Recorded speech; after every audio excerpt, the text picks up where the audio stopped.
안녕하세요. 사연에 빠지다의 DJ 민영입니다. 오늘도 두 가지 사연 준비되어 있으니 끝까지 함께 해주시고요. 구독과 좋아요 버튼도 눌러주세요. 그럼 오늘의 사연 바로 시작해 볼게요. 안녕하세요. 항상 채널을 시청만 하다가 문득 옛날 일이 생각나서 사연을 보내봅니다. 그렇게 오래 지나지 않은 일이긴 하지만 어느새 시간이 이렇게나 흘러버렸네요. 저희 어머니께서는 많이 감정적인 분이십니다. 어렸던 제게 본인의 스트레스를 풀고 감정을 있는 대로 배출하고 그것도 모자라 폭행까지 상습적으로 하셨습니다. 한마디로 정리하자면 지독한 가정폭력이었어요.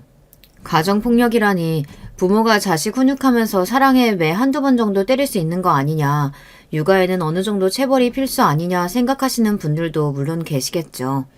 그런 분들의 육아관을 이해합니다. 저 또한 아들을 키우는 엄마니까요. 아이들에게 언제나 당근만 줘서는 올바른 방향으로 이끌 수 없는 법이잖아요. 그렇지만 저희 어머니께서는 채찍의 도가 많이 지나치셨습니다.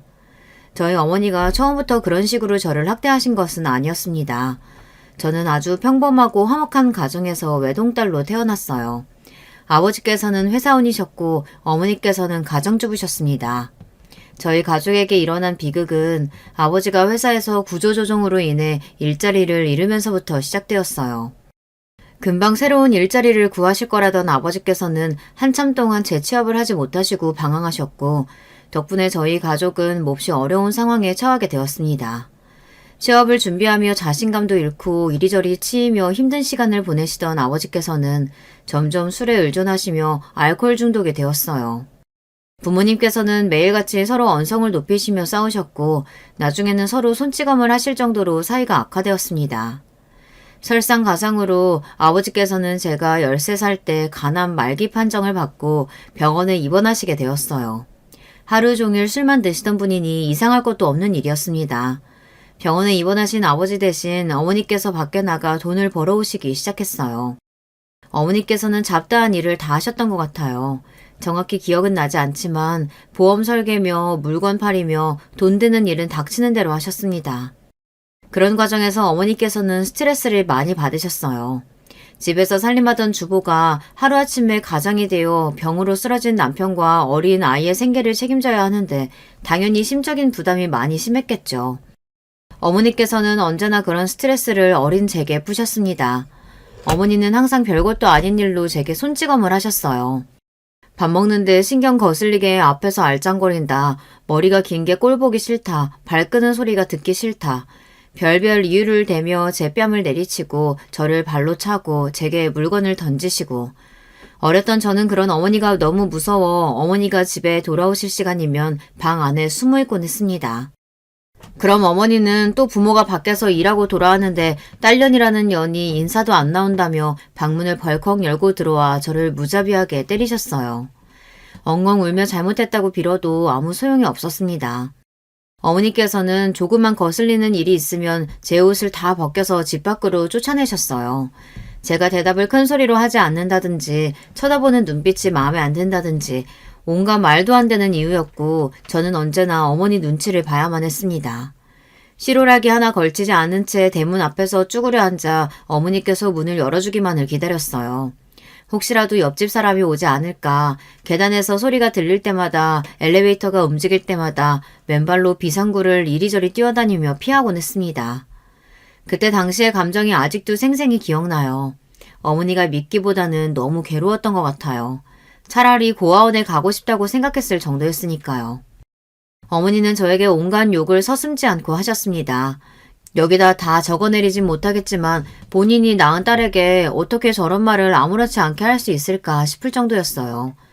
그 중에서도 가장 많이 하셨던 욕이 바로 개 같은 년이었습니다. 이 단어가 아직도 뇌리에 깊숙하게 박혀 있어요. 이것보다 훨씬 심한 말도 많이 하셨지만 이상하게 이 단어가 참 가슴속에 상처로 남아있네요. 저 스스로가 저를 개만도 못한 존재라고 생각했기 때문일지도 모르겠습니다. 그만큼 어머니께서는 저를 함부로 대하셨거든요. 애완견에게도 이것보다는 잘해주지 않을까 싶을 정도로요. 아버지께서는 2년간의 투병 생활을 마친 후 병원에서 숨을 거두셨습니다. 그때까지만 해도 막연한 기대가 있었던 것 같아요. 기적처럼 아버지께서 완쾌하셔서 집으로 돌아오시면 예전처럼 화목하게 살 수 있지 않을까. 아버지와 어머니가 화해하고 행복한 가족이 될 수 있지 않을까. 하지만 아버지의 장례식장에서 그 꿈은 산산조각이 나고 말았습니다. 아버지가 돌아가신 뒤로 어머니께서는 저를 더욱 지독하게 괴롭히셨어요. 저는 완전히 어머니의 감정 쓰레기통이나 마찬가지였습니다. 어렸을 적부터 그런 취급을 당하며 자라니 어머니가 밉기보다는 그런 관계가 당연하게 느껴졌어요. 물론 어머니가 원망스러울 때도 있었지만 세뇌가 되어버렸던 것 같다고 할까요? 내가 정말 못된 아이라 어머니께서 나한테 저런 말씀을 하시는 거야. 내가 좀 더 잘하면 어머니한테 칭찬을 받을 수 있을 거야. 어머니는 나를 사랑하시지만 과격하게 표현하시는 거야. 그렇게라도 생각하지 않으면 그런 비참한 현실을 버텨내지 못할 것 같았어요. 그런 삐뚤어진 관계는 제가 성인이 되고 나서도 여전히 유지되었습니다. 저는 어머니를 혐오하면서도 차마 끊어내지 못했어요. 서로 독이 되는 관계라는 것을 너무나 잘 알고 있었음에도요. 어머니께서는 여전히 저를 어린아이처럼 통제하고 구속하려고 하셨고 본인의 모든 행동들을 정당화시키며 저를 이상한 사람 취급하셨습니다. 다른 집 부모와 자식들도 다 이렇게 산다. 네가 예민한 거다. 자식은 당연히 부모 말을 잘 따라야 하는 거다. 물론 자식이 부모 말 잘 따라야 하는 것은 맞는 말이죠. 하지만 어떻게 자식이 매사 부모 말에 무조건적으로 복종할 수 있겠습니까? 상습적으로 제 뺨을 내리치고 발로 차고 개만도 못한 취급을 하는 어머니 밑에서 어떤 존경심을 가질 수가 있었겠어요. 어머니는 항상 내가 너를 어떻게 키웠는데 너 때문에 내 인생이 이렇게 됐다 이런 말을 달고 사셨어요. 저는 항상 그런 말을 들으며 그럼 그냥 낳지 말지 그랬냐는 대답이 목 끝까지 차올랐지만 차마 내뱉지는 못했습니다. 그래도 어머니께서 저 하나만 바라보며 사셨다는 말은 어느 정도 진실이었어요. 실제로 저를 먹여 살리기 위해 온갖 일을 하시며 젊은 시절을 다 보내셨으니까요. 그런 어머니께 저도 나름대로 책임감을 느끼고 있었어요. 그리고 자식으로 해야 할 도리는 다 할 생각이었습니다. 대학에 가지 않고 바로 취업할 생각이었지만 생각보다 고졸이 일할 수 있는 곳은 많지 않았어요. 2년제 전문제를 나와 작은 규모의 IT 회사에 취업하였고 돈을 벌기 시작했습니다. 그러면서 제 인생에 대한 회의감이 많이 들었던 것 같아요. 인생에 아무런 낙이 없었거든요. 매일같이 회사에 출근해서 흥미에도 적성에도 맞지 않는 일을 하고 상사에게 혼나고 녹초가 되어 집에 돌아오면 상사보다 더한 어머니가 집에서 저를 구박하시고 지옥이 따로 없었어요. 이렇게 살 바에야 그냥 죽는 게 낫겠다 싶은 생각이었습니다. 어떻게 하면 어머니와의 관계를 조금이나마 변화시킬 수 있을까 고민하던 차에 어머니와 둘이 여행을 떠나보기로 했어요. 가까운 것보다는 멀리 떠나고 싶어 회사에 양해를 구하고 간신히 2주 휴가를 내고 유럽으로 여행을 갔습니다. 프랑스, 영국, 독일, 이탈리아. 여행 전부터 어머니께서는 썩 내키지 않아 보이셨지만 그래도 막상 여행을 시작하면 괜찮아지실 거라고 생각했어요. 하지만 여행 내내 어머니께서는 힘들다, 재미없다, 이런 걸 뭐하러 하냐, 기껏 어머니를 생각해서 준비한 여행이었는데 매사에 불평, 불만이었고 결국 저는 여행 중간에 참지 못하고 눈물을 터뜨렸습니다. 내가 이런 사람이랑 뭘 해보겠다고 이렇게 먼 타국까지 와서 이 수모를 겪고 있을까. 둘 중에 한 명만 노력한다고 뭐가 바뀌겠나 싶은 생각이 들었고 결국 남은 일정 동안 내내 호텔에만 누워 있었어요. 아무리 어머니를 이해하려고 노력해봐도 저는 어머니가 이해가 되질 않았습니다. 왜 저렇게 매사에 불만이 많은 걸까? 조금이라도 가진 것에 만족하고 긍정적으로 생각해 볼 수는 없는 걸까? 그래도 하나뿐인 가족이고 본인 배 아파 낳은 딸인데 잘 지내볼 생각이 전혀 없는 건가? 어머니와 함께 있는 순간순간 1분 1초도 빼놓지 않고 숨통이 막히는 기분이었고 점점 가라앉고 있는 것 같았습니다. 그런 제게 숨구멍을 만들어준 사람이 바로 남편이었어요. 남편은 제가 다니던 회사에서 함께 근무하는 동료였습니다. 어머니와의 여행을 준비하던 중 우연히 남편도 유럽으로 배낭여행을 다녀와 본 적이 있다는 사실을 알게 되어 이야기를 나누게 됐어요. 남편은 평소에 말수가 워낙 적고 존재감이 거의 없는 사람이었습니다. 학창시절 반에서 항상 책만 읽던 책벌레처럼요. 이전에는 서로 간단한 인사만 나눴을 뿐 한 번도 말을 섞어본 적이 없었습니다. 낯을 몹시 가리는 사람인가 싶었는데 생각보다 말도 잘 통하고 본인이 다녀와 본 식당이며 관광지들의 정보를 정리해서 제게 성심성의껏 알려주기도 하고 여러모로 괜찮은 사람이다 싶었어요. 비록 여행은 성공적이지 못했지만 남편을 위한 기념품을 사오기도 했고 고마운 마음이 있어서 제가 먼저 밥 한 끼를 사겠다고 했습니다. 식사가 끝나고 시간이 늦어지니 자연스럽게 술도 한잔 하게 되었고 남편의 가정 환경에 대해서도 듣게 되었어요. 남편도 저 못지않게 참 어려운 삶을 살아왔더라고요. 남편의 부모님께서는 남편이 어렸을 적에 이혼하셨고 남편도 부모님의 사랑과 따스한 보살핌이 거의 없다시피 한 유년 시절을 보냈다고 했습니다.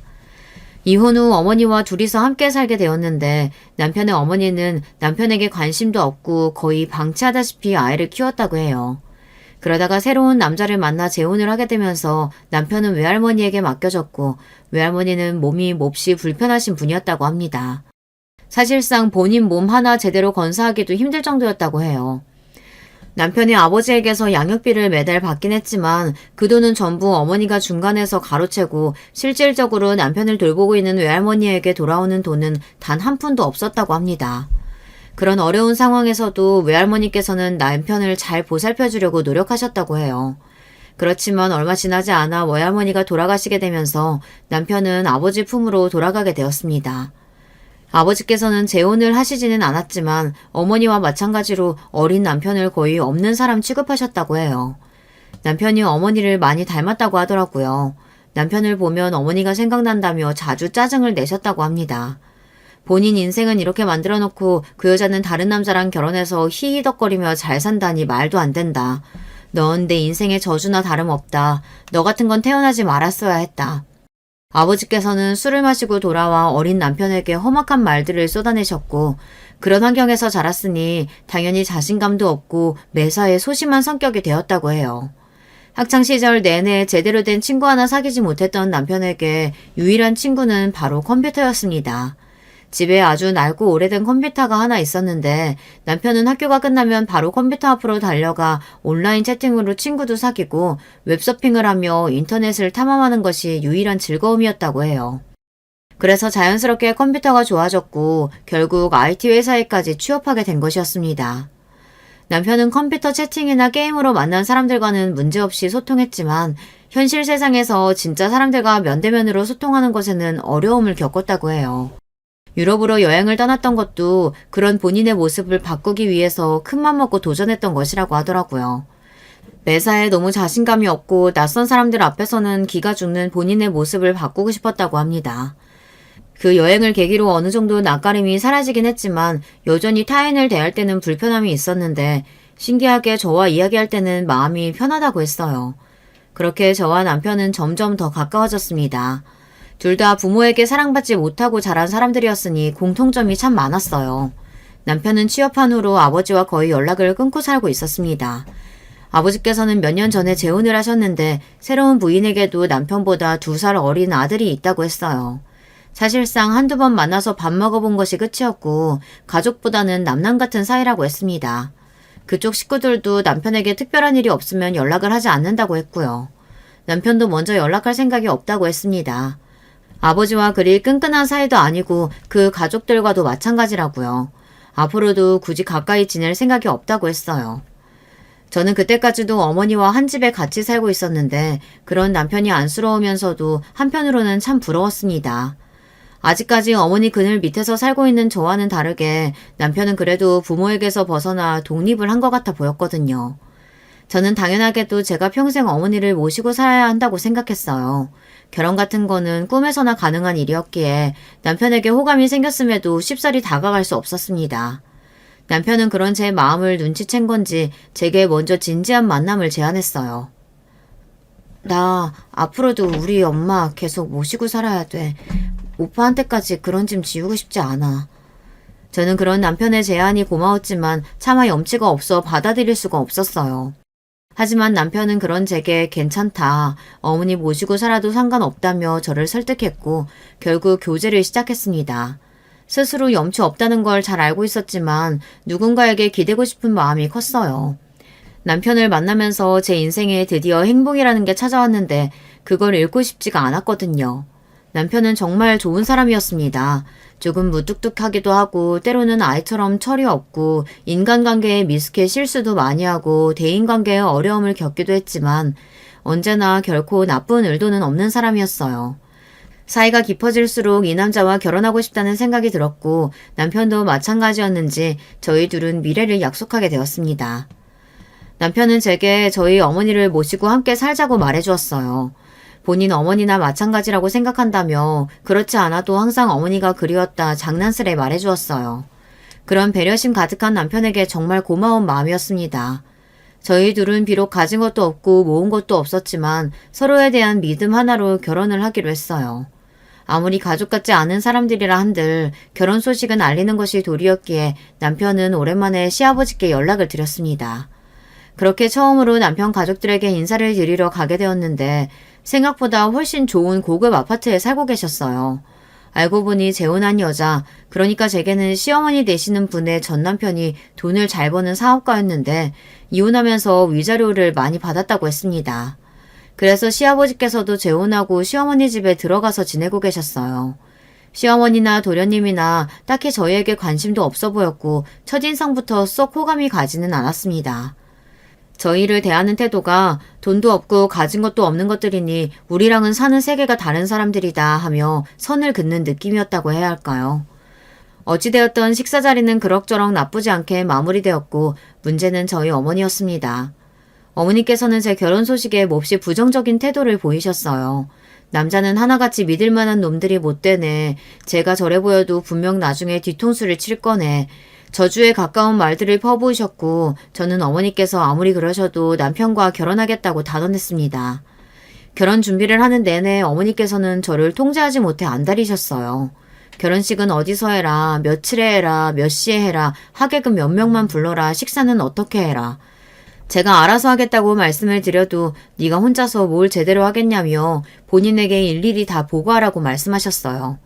심지어 남편 앞에서도 저를 구박하셨어요. 어머니께서 구박하시는 일이야 이미 익숙해질 대로 익숙해져 있었지만 남편 앞에서 그런 취급을 받는 모습을 보이니 너무나 부끄럽더라고요. 어머니께 저는 언제나 벌거벗은 채로 대문 앞에서 덜덜 떨던 어린아이에 불과했습니다. 제가 벌어오는 돈으로 생계를 유지하시면서도 어머니께서는 어떻게든 저를 구속하고 통제하려고 하셨어요. 그런 어머니가 너무 질리고 다 그만두고 싶으면서도 그놈의 혈육이 뭐라고 어머니를 차마 나몰라라 할 수가 없었습니다. 부쩍 건강이 안 좋아지시기도 했고 오래 일하시던 직장에서 사고로 다리를 다치시면서 일을 그만두게 되셨거든요. 큰 사고는 아니었지만 어머니께서는 그 뒤로 후유증이 생기셔서 다리를 조금 절뚝이게 되셨어요. 다리도 불편하신 분을 차마 혼자 둘 수 없었고 제가 따로 살자고 말씀드려도 끝까지 고집을 부려 제 옆에 계시려고 할 분이었습니다. 그렇게 결혼 준비 내내 스트레스를 받고 몇 번이고 고민을 했음에도 결국 저와 남편은 어머니를 모시고 함께 살게 되었어요. 그렇게 어머니와 둘이 살던 작은 집을 처분하고 방 2개 있는 구축 아파트로 이사해 신혼집을 꾸렸습니다. 그래도 아파트라고 참 좋더라고요. 생전 처음으로 살아보는 아파트였습니다. 낡고 오래된 건물이었지만 그래도 아늑한 보금자리가 생긴 것 같아서 좋았어요. 그렇지만 어머니께서는 집이 마음에 드시지 않는 건지 집이 왜 이렇게 좁냐, 건물이 너무 낡았다며 매일같이 불평불만을 늘어놓으셨고 어떻게든 견뎌보려 했지만 정말 인내심에 한계가 올 정도였습니다. 어머니, 제발 그만 좀 하시면 안 돼요? 저희 형편에 이것보다 더 좋은 집 구하기 어려운 거 아시잖아요. 안 그래도 결혼하고 어머니 모시고 사는 것도 오빠한테 미안해 죽겠는데 도대체 왜 이러시는 거예요? 더 이상은 못 참겠어요. 어머니 딸로 태어난 게 끔찍하게 비참해요. 이럴 거면 그냥 낳지 말지 그러셨어요. 저도 어머니 딸로 태어나고 싶지 않았어요. 그렇게 가슴속에 담아두었던 말을 눈물과 함께 쏟아내고 집을 뛰쳐나왔습니다. 도저히 어머니와 한 공간에 있고 싶지 않았어요. 남편도 저를 급하게 따라 나왔고 저는 집 앞 놀이터에 주저앉아 한참을 오열했어요. 조금 진정이 된 후 남편이 편의점에서 사온 캔맥주를 한 캔 따서 마시며 옛날 이야기를 했습니다. 남편도 부모님께 받은 상처가 많은 만큼 제 심정을 잘 이해해 주었어요. 그래도 미우나 고우나 어머니신데 돌아가시기 전까진 잘 모셔보자. 어머니 요즘 건강도 안 좋으시잖아. 내가 옆에서 또 도와줄게. 남편의 말에 고개를 끄덕이고 자리에서 일어났습니다. 남편 말대로 미우나 고우나 날 낳아주신 어머니신데 그런 식으로 행동해서는 안 됐다는 생각이 들었어요. 평소에 어머니가 좋아하시던 달달한 주전부리를 몇 개 사서 집에 돌아갔는데 집이 텅 비어 있었습니다. 다리도 불편하신 분이 혼자 어딜 나가신 건가 싶었어요. 곧 돌아오시겠지. 잠깐 바람 쐬러 나가신 거겠지 하고 1시간, 2시간 기다리는데 새벽이 다 되도록 어머니께서는 들어올 기미가 없으셨습니다. 전화도 받지 않으시고 너무나 불안한 마음이 들었어요.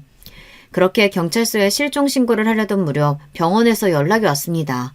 교통사고가 났다고요. 아무래도 어머니께서는 뛰쳐나간 저와 남편을 찾으러 나오신 것 같았어요. 졸음운전을 하던 트럭 운전수가 어머니를 보지 못하고 사고가 난 것이었습니다. 급하게 병원으로 실려가셨지만 결국 어머니께서는 다시 눈을 뜨시지 못하고 그렇게 허무하게 돌아가셨습니다. 어렸을 적부터 수도 없이 어머니가 돌아가시고 자유의 몸이 되는 상상을 해왔었지만 그런 식으로 갑작스러운 이별이 될 줄은 정말 꿈에도 생각하지 못했어요. 어머니가 돌아가시기 전 마지막으로 드린 말씀이 지금까지도 가슴에 비수가 되어 남아있습니다. 너무나 죄송하고 한없이 슬픈 마음뿐이에요. 지금 이 글을 쓰는 순간에도 저도 모르게 눈물이 흐릅니다. 그렇지만 다시 과거로 돌아간다고 해도 어머니께 더 잘해드릴 자신은 없어요. 저는 정말 최선을 다해 어머니를 모셨다고 자부할 수 있습니다. 그렇지만 어머니께서 저 때문에 돌아가신 것 같다는 생각은 지울 수가 없어요.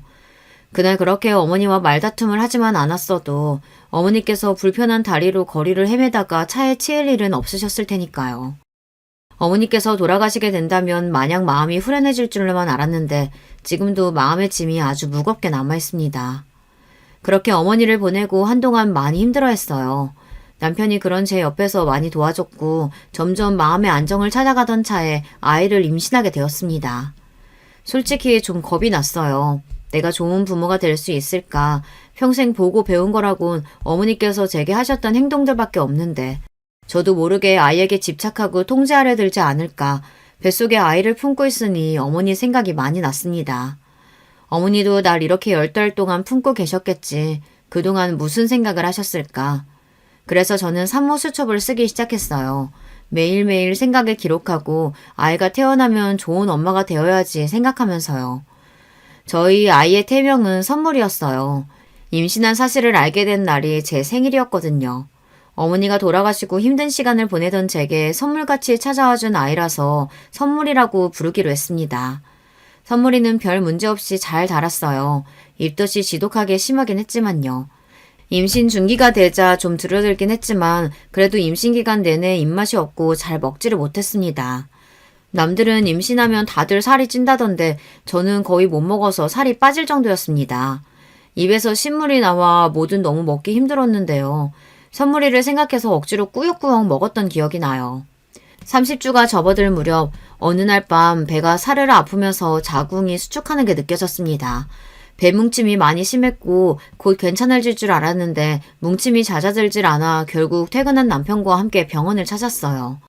병원에서는 주수에 비해 수축이 너무 심하다며 수축 억제제를 맞으면서 하루 이틀 경과를 지켜봐야 한다고 했습니다.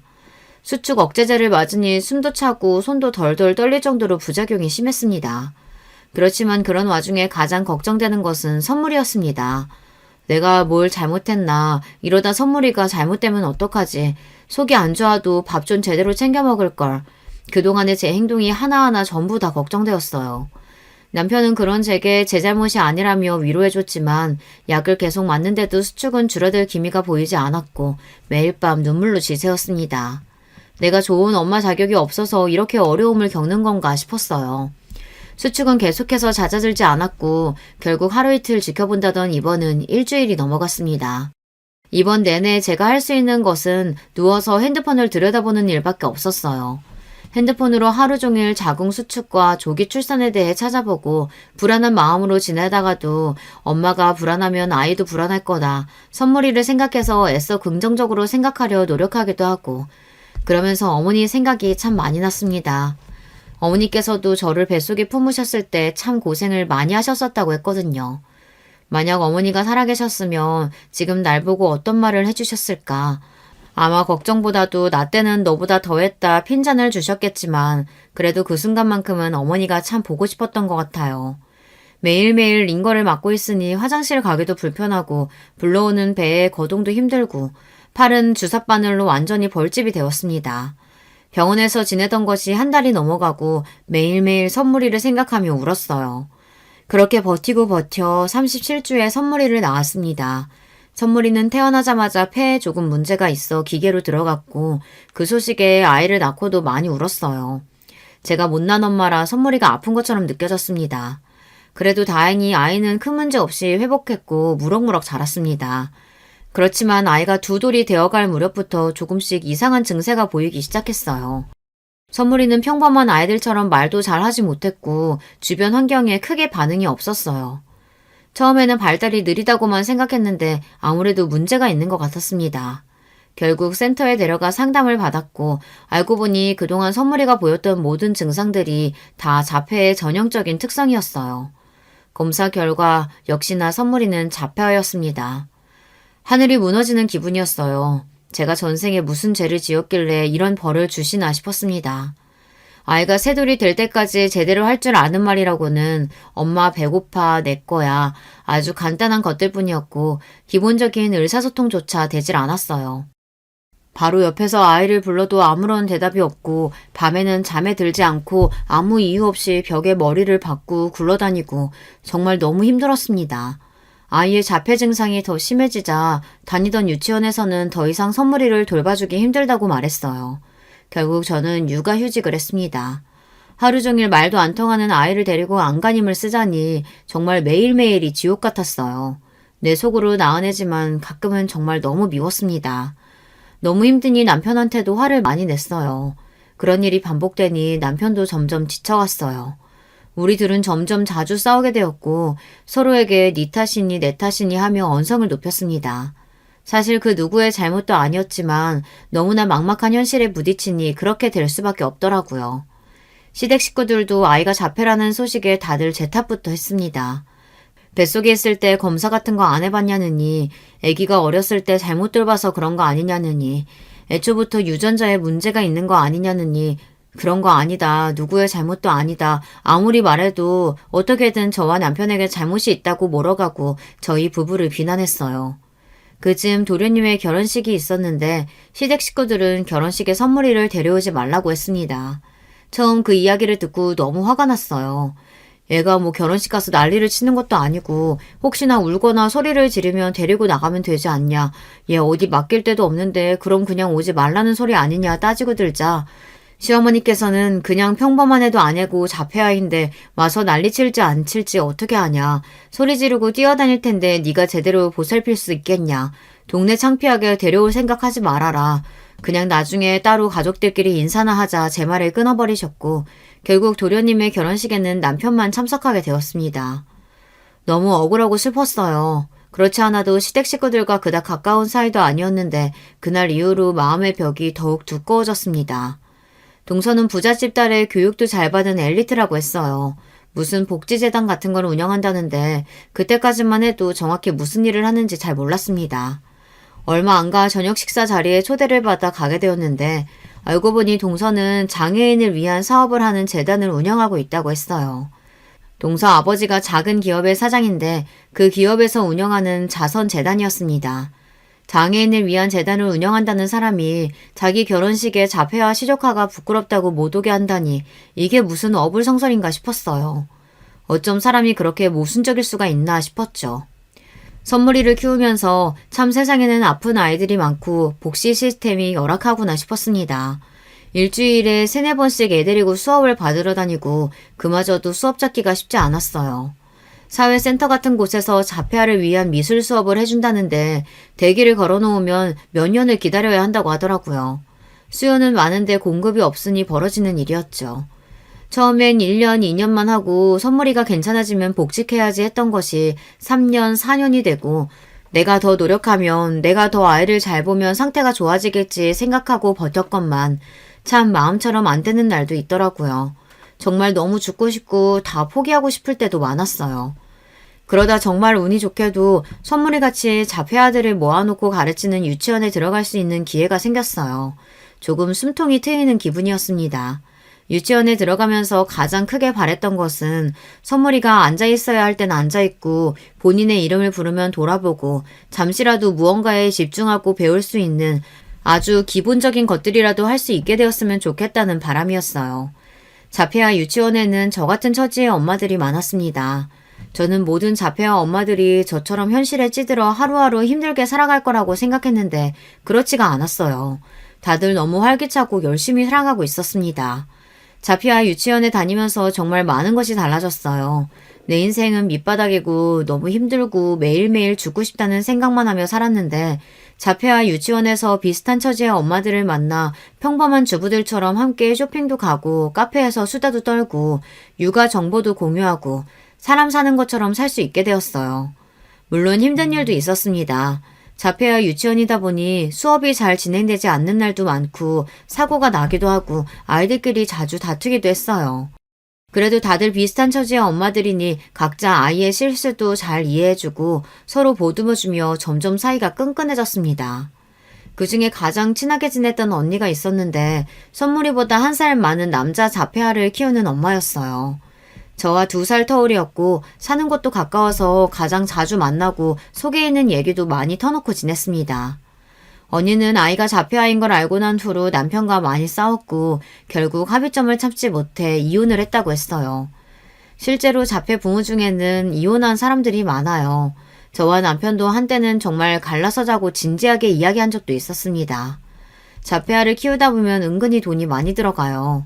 각종 프로그램도 프로그램이고 자폐아 유치원도 보통 유치원보단 원비가 훨씬 비쌌습니다. 물론 시설에 따라 다르겠지만요. 보통 부모들 중 한 명이 완전히 하루 종일 붙어서 아이를 보살피다 보니 외벌이 가정인 경우가 많은데 혼자서 버는데 아이에게 들어가는 돈은 평범한 아이보다 훨씬 많으니 다들 그렇게 형편이 넉넉할 수가 없었어요. 언니는 그나마 우리 중에 형편이 제일 나았지만 전 남편이 잘 나가는 변호사라 영육비를 많이 받는다고 했어요. 그래서 종종 저희 부부에게 돈도 빌려주고 간간히 밥도 사주고 했어요. 다들 하루 벌어 하루 먹고 살기도 빡빡한 사람들이었기에 서로서로 돕는다는 게 이런 거구나 느꼈습니다. 서로 어려운 처지에 있으니 더욱 끈끈하게 느껴졌어요. 든든한 동료들이 생긴 기분이었습니다. 그러던 어느 날이었어요. 그날은 센터에서 미술 수업을 받는데 그날따라 선물이가 말도 너무 안 듣고 난리를 쳐서 온몸에 물감을 뒤집어 쓴 채로 지친 몸을 이끌고 집에 돌아왔는데요. 웬일로 남편이 먼저 집에 와 있었어요. 남편은 집에 돌아온 저를 바로 얼싸안고 빙글빙글 돌았습니다. 도대체 왜 그러냐 물어보니 남편은 이제 우리 벼락부자가 됐다고 소리를 쳤어요. 그래서 도대체 그게 무슨 말이냐, 복권이라도 당첨됐냐 물어보니 혹시 비트코인이라고 들어봤냐고 물어보더라고요. 네, 여러분이 아시는 그 비트코인이요. 요즘에야 하도 유명해져서 모르는 사람이 없다고 하지만 당시만 해도 아무도 아는 사람이 없었습니다. 남편은 신나서 막 이야기를 하는데 남편이 무슨 소리를 하는지 도통 알아들을 수가 없고 하루 종일 구르다 오느라 피곤하지 몸은 젖어서 찝찝하지 알겠으니 애 좀 봐달라고 하고 씻고 그냥 잠에 들어버렸던 기억이 나요. 얼마 지나지 않아 뉴스에서 시끄럽게 떠들어대는 걸 보고 남편이 통장에 찍힌 돈을 보여주고 나서야 실감이 났던 것 같습니다. 어렸을 적부터 그렇게 컴퓨터만 끼고 살던 사람이라 호기심에 몇만 원 정도 사놓았던 코인이 말도 안 되는 금액으로 불어난 겁니다. 인생 살면서 제게는 항상 불행한 일만 있었는데 살다 보니 이런 행운도 찾아오는구나 싶었어요. 남편은 그동안 고생 정말 많았다며 우리 이제 좀 더 편하게 살자.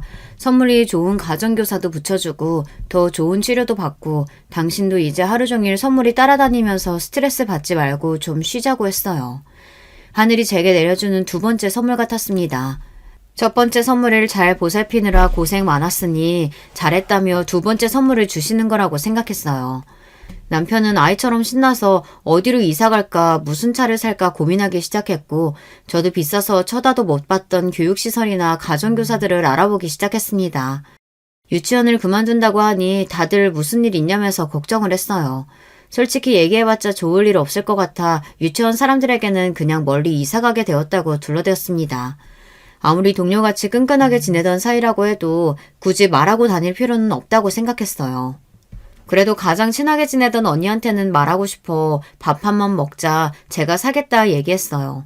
언니는 형편도 어려우면서 뭘 사냐며 자기가 사주겠다고 했지만 제가 아니라고 비싼 걸로 말하라고 언니 먹고 싶은 걸로 대접하겠다고 했어요. 그렇게 식사 자리에서 그동안의 이야기를 다 털어놓고 언니에게 빌렸던 돈에 이자까지 넣어서 한 번에 갚았습니다. 그동안 신세 너무 많이 졌다. 다른 사람들은 몰라도 언니한테는 이야기해야 될 것 같아서 말한 건데 다른 사람들에게는 말하지 않아줬으면 한다 부탁하니 언니 표정이 묘하더라고요. 한 일주일쯤 뒤에 유치원에 마지막으로 받을 서류가 있어 오랜만에 들렀는데 엄마들이 전부 저를 보고 수근수근대고 있었어요. 무슨 일인가 싶었는데 서류를 건네주던 유치원 교사가 제게 어머니 더 좋은 곳으로 옮기신다면서요?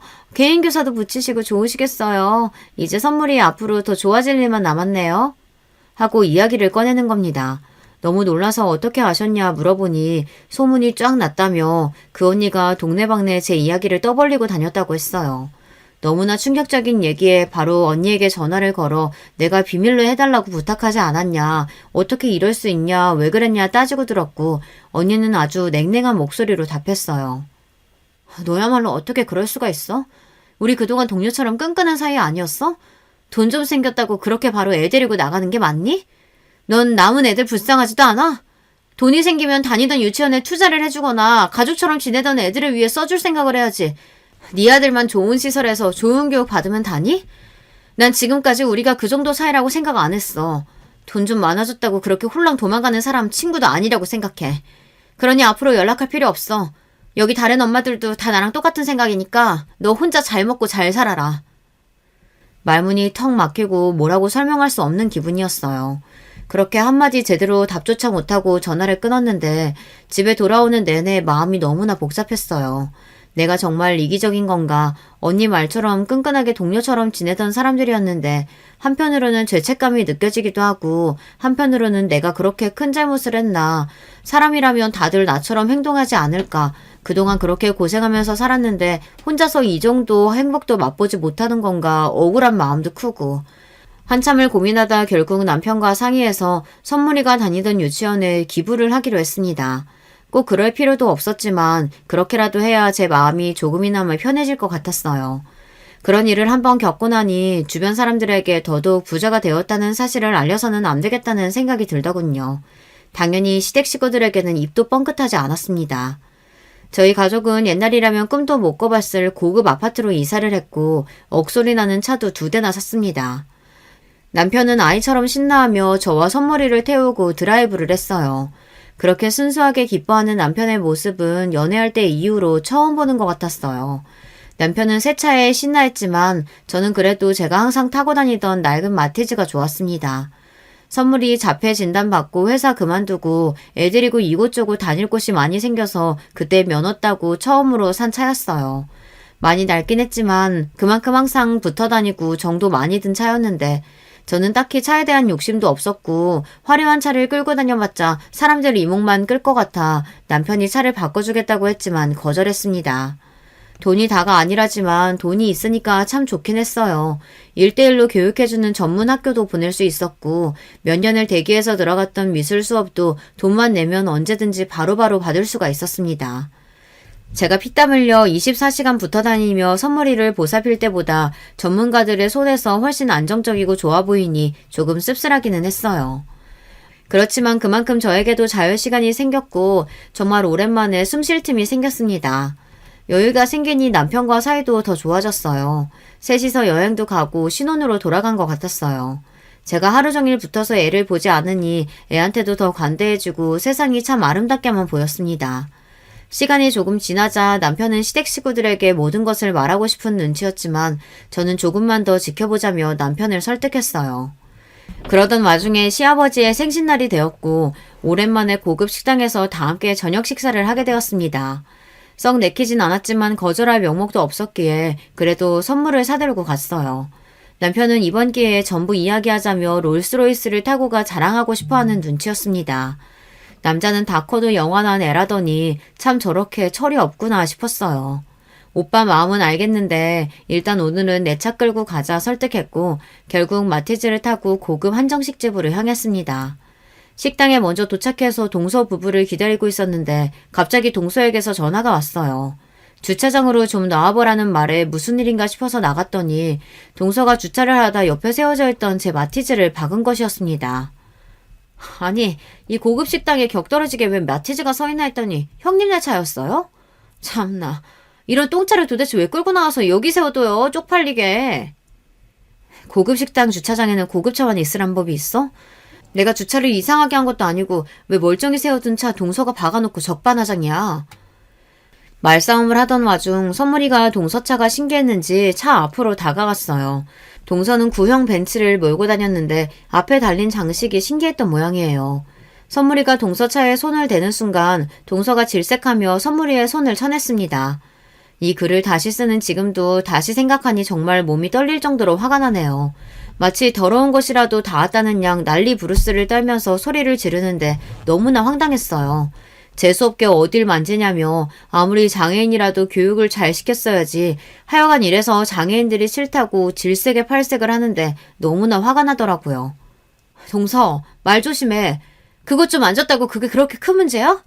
내가 몰려. 틀린 말 한 것도 아니잖아요. 계좌나 보내요. 수리비 줄 테니까. 뭐 똥차니까 한 50 정도면 충분하죠? 돈 같은 거 필요 없으니까 선물이한테 제대로 사과해. 내가 왜요? 돈 준다니까? 그렇게 실랑이가 벌어졌고 결국 식사도 제대로 못하고 자리가 마무리됐어요. 집에 돌아오는 길 내내 기분이 너무 안 좋더라고요. 잠도 안 오고 너무 화나고 억울해서 도저히 이대로는 안 되겠다 싶었습니다. 다음날 블랙박스에 찍힌 영상을 USB에 백업해서 동서가 일한다는 복지재단을 찾아갔어요. 이번에는 마티즈가 아닌 롤스로이스를 타고요. 주차장을 보니 어제 그 벤츠가 떡하니 서 있길래 시원하게 박아버리고 동서에게 전화를 했어요. 동서는 설마 돈 더 달라고 전화한 거냐 전화를 받자마자 속을 긁는 소리를 하더라고요. 돈은 필요 없고 주차장에 나와보라고 하니 무슨 일이냐며 불이 나게 뛰어나왔어요. 아니 형님 이게 무슨 일이에요? 동서가 하도 똥차라고 뭐라고 해서 차 하나 새로 뽑았어. 아직 차가 익숙지가 않아서 그런가 동서 차를 박아버렸네. 그러게 왜 이런 싸구려 차를 이렇게 떡하니 세워뒀어. 이거 수리비 얼마지? 뭐 싸구려니까 한 1,000만 원이면 되나? 형님 미쳤어요? 그거 형님 차 맞아요? 그 차가 얼마짜린데 그런 차를 형님 같은 사람이. 말 조심해. 돈 가졌다고 다 너처럼 어떻게든 티내면서 사는 거 아니야. 이딴 벤츠 같은 싸구려 차 끌고 다니면서 큰 소리 내는 꼴 우습지 않아? 어제 일 제대로 사과해. 우리 아들한테 막말한 거. 제가 언제 막말을 했다 그래요? 다 맞는 말 했잖아요. 그럼 지금 사람들 다 보는 앞에서 어제 했던 그 말 그대로 해보던지. 못하겠지? 동서도 그게 잘못됐다는 걸 아니까. 아니야? 어제 동서가 했던 말 전부 블랙박스에 찍혔어. 내가 그동안 괜히 엮이기 싫어서 참고 있었는데 아무리 그래도 장애인 자선단체 운영한다는 사람이 그런 태도가 말이 되니? 영상 여기저기 올려서 망신살 제대로 뻗치기 전에 지금 사과해. 동서 아버지 회사 이름 걸고 운영하는 재단 아니야? 결국 동서는 제 말에 한참 망설이다 고개를 푹 숙이고 죄송하다 사과했고 선물이에게도 제대로 사과하게 만들었어요. 물론 선물이는 해맑게 웃으며 제대로 상황을 이해하지 못하는 것 같았지만 상관없었습니다. 제 속이 너무나 뻥 뚫리는 기분이었으니까요. 그렇게 속 시원한 마음으로 집에 돌아오니 동서가 시부모님께 이야기를 전한 건지 어떻게 된 일이냐며 전화기에 불이 나게 연락이 왔습니다. 더 이상은 숨길 수도 없었기에 남편한테 그냥 사실대로 다 말하라고 했어요. 모든 사실을 전하니 예상했던 대로 시부모님의 태도가 갑자기 몹시 사근사근해지더라고요. 어떻게 해서든 뭐라도 얻어먹으려고 하는 심보가 딱 보였습니다. 남편은 전화기를 뺏어들어 지금껏 제대로 된 가족으로 취급해주지도 않았으면서 이제 와서 왜 이러시냐. 앞으로도 그냥 지금처럼 있으나 마나한 사이로 지내자. 굳이 자주 연락하지 말아달라 불편하다는 말을 남기고 끊어버렸어요. 그 이후로 계속 연락이 왔지만 칼같이 쳐내고 이전처럼 딱 할 도리만 했습니다. 명절이나 생일 등에 찾아뵙고 인사드리고 적당히 용돈 드리고요. 처음에는 그래도 뭐라도 떨어질까 사근사근하게 굴던 사람들이 저희가 아무것도 주지 않겠다 던언을 하니 이제는 전처럼 대면대면합니다. 동서도 그날 이후로 저희와 마주치는 걸 꺼리고 있고요. 지금은 시간이 꽤 흘러서 그때의 감정이 많이 무뎌지기도 했고 선물이도 상태가 많이 좋아졌어요. 시원하게 복수해버리고 싶은 마음은 조금 있었지만 지금은 그냥 더 이상 그 사람들과 엮이고 싶지 않은 마음이 큽니다. 선물이 엄마로 살기만 해도 바쁘거든요. 남편에게는 항상 고맙고 미안한 마음입니다. 물론 미울 때도 많았지만 그래도 남편이 있어 지금 이 자리까지 올 수 있었으니까요. 앞으로도 인생은 어떻게 흘러갈지 모르는 법인데 부디 우리 가족 모두에게 큰일 없이 평탄하게 여생을 살아갈 수 있길 바래요. 마지막으로 이 글을 빌어 선물이에게 짧게 편지를 쓰고 싶습니다. 우리 선물이 부족한 엄마 만나서 그동안 정말 고생 많이 했어. 선물이를 미워할 때도 많았고 원망할 때도 많았지만 한 가지 절대 변하지 않는 사실은 엄마는 선물이를 너무나 사랑한다는 사실이야.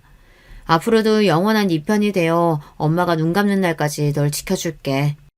하늘에서 내려온 우리 선물, 앞으로도 행복하게 건강하게만 지내자. 엄마가 많이 사랑해. 여러분, 두 번째 사연 시작하기 전에 좋아요, 구독 꼭 눌러주실 거죠? 그럼 두 번째 사연 바로 시작합니다. 안녕하세요. 저는 경기도 성남에 거주하고 있는 40대 부록 나이의 여자예요. 사람 나이가 40 정도 되면 이제 유혹에 흔들리지 않게 된다 해서 부록이라고 칭한다고 하는데 과연 저는 그 호칭에 걸맞은 사람일까 싶어서 스스로도 궁금해지네요. 확실히 20대, 30대의 적보다 세상을 바라보고 생각하는 자세가 달라진 것 같긴 합니다. 인생 선배님들이 많이 계실 것 같은 사연에 빠지다 채널에 저의 옛 이야기를 꺼내놓자니 영 민망하긴 한데요. 모쪼록 좋게 봐주시면 고맙겠습니다. 먼저 밝히는 점은 제가 입양아 출신이라는 거예요. 저는 4살 되던 해에 보육원에 버려졌어요. 그래서일까요? 한간에 미운 4살이라는 표현이 있잖아요. 아이 키우다 보면 4살 때가 투정이 심해서 부모 입장에서 힘들다는 거죠. 그런데 저는 그 표현을 들을 때마다 심장이 철렁 내려앉습니다. 제가 다름 아닌 4살 나이에 버림을 받아서 그런 것 같아요. 친부모님 얼굴은 솔직히 기억이 없어요. 그래서 남은 추억 역시 없고요. 하지만 버림받았다는 좌절감만은 그 어린 나이에도 뚜렷하게 있었네요. 그리고 제가 7살 되던 해에 새로운 부모님을 만났습니다. 저는 제 친정 엄마께서 저에게 따스한 미소로 손을 내밀어 주셨던 그날을 절대 잊을 수 없어요. 미니야, 아줌마 저번에도 몇 번 봤지? 아줌마 여기 올 때마다 우리 미니 주려고 예쁜 인형도 사오고 맛있는 과자도 사오고 그랬었는데. 네, 알아요. 지난번에 초콜릿도 주셨잖아요. 그리고 저 아줌마 누군지 알아요? 어머, 그래? 선생님이나 아니면 원장님께 들어서 아는 거려나? 우리 미니가 아는 나는 누군지 궁금하네. 아줌마는 부자예요. 엄청 좋은 차 타고 다닌다고. 그래서 아줌마가 오면 원장님이 웃고 있는 거라고 언니 오빠들이 얘기하는 거 다 들었어요. 엄마께선 재밌다는 듯 웃으시더니 제 머리를 쓰다듬어 주셨고 이내 제게 손을 내미셨습니다. 저는 그 손을 붙잡고 보육원 뒷길을 함께 산책했었는데요. 어린 마음에도 설레고 떨렸습니다. 제 나이 7살의 봄이었죠. 그리고 그해 단풍이 서서히 물들기 시작하던 가을에 저는 입양됐죠. 제게 친절하셨던, 보육원에 종종 들러 직접 봉사활동도 하셨던 그 부자 아줌마는 제 엄마가 되셨어요. 모두가 저를 부러워했어요. 입양되어 보육원을 떠나던 날 저는 난생 처음으로 태어나길 잘했다는 생각을 했네요. 성민이로 살아왔던 제가 박민이가 되어서 초등학교에 들어갔습니다. 부자라고 알려진 그대로 집안은 꽤 부유했죠. 이런 부잣집에 제가 들어가서 딸로 살아도 되는 걸까 싶은 고민이 그 어린 나이에 계속 들었을 정도였어요. 믿어지지 않았죠. 앞으로 네가 살 집이고 넌 우리 집 식구야. 그 사실만 명심하면서 살면 돼. 알았지, 우리 막내딸? 네, 감사합니다, 엄마. 엄마는 웃으면 인상이 환해지는 분이셨고 무표정하게 계실 땐 왠지 모를 카리스마가 은은하게 풍기는 분이셨어요. 이런 멋진 분의 딸로 살아갈 수 있어서 저는 세상에서 제일 가는 행운아라고 생각했죠. 아빠는 살갑거나 다정한 분은 아니셨지만 저를 딸로 여겨주셨고요. 제 위로는 언니와 오빠가 있었는데 둘 다 저를 괴롭히거나 텃세를 부리는 것 하나 없이 처음부터 친절했던 것으로 기억합니다.